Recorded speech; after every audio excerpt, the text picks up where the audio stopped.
Bonjour, ici Marie-Hélène Rizy, coach d'affaires, spécialisée auprès des femmes audacieuses et spirituelles qui veulent plus de clients plus rapidement tout le temps et également cofondatrice de l'école d'affaires pleinepratique.com.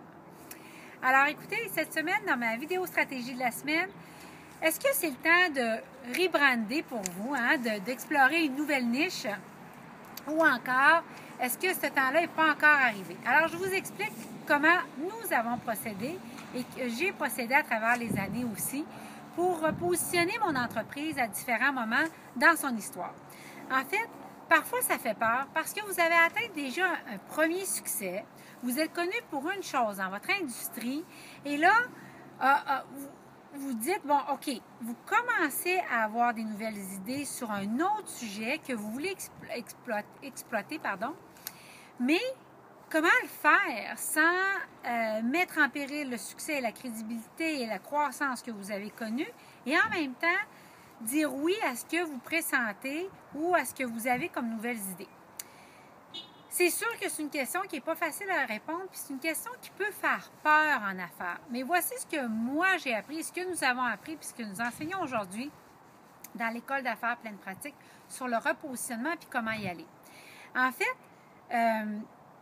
pour moi, ce qui a été une des choses, un exemple, c'était le fait que j'étais très connue dans mariehelenerisy.com et en coaching d'affaires, avec une très forte croissance, mais je chantais aussi qu'il fallait que j'amène la spiritualité.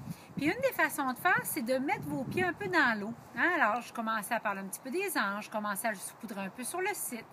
Et là, les gens venaient vers moi, puis l'impact était très positif, puis on en voulait encore. En fait, même la plupart de mes prospects me disaient « Je t'ai choisi aussi pour ce que tu dégages dans ce sens-là. » Alors, et ça peut être tentant de plonger tout de suite carrément vers ce nouveau sujet-là, mais pour éviter d'amener de la confusion dans votre liste, puis dans votre message, puis dans votre rayonnement, puis votre visibilité comme expert, voici ce que je vous propose de faire et notre requête pour cette semaine.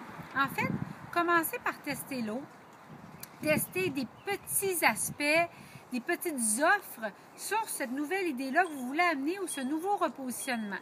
Ça peut être, par exemple, d'offrir une téléclasse ou ça peut être d'offrir un atelier là-dessus ou juste un petit clin d'œil, puis commencer à monter le volume là-dessus. Et vous allez pouvoir rejouer avec ça. Vous allez pouvoir peaufiner chemin faisant. Dans notre cas, ça a été des cartes angéliques. Ça a été après ça une pause angélique. Ça a été après ça un événement de 2 jours pour avoir plus de clients plus rapidement maintenant, dans lequel j'ai touché à l'aspect spiritualité, puis le feedback, wow, a été tellement fort que c'est là qu'on a su avec certitude que ça devait composer un des 4 piliers de l'école. Et qu'on était à la recherche, nous on avait envie d'amener ça, mais que le marché était aussi à la recherche d'un nouveau modèle d'affaires, incluant l'aspect développer sa foi, développer des pratiques spirituelles pour son entreprise aussi.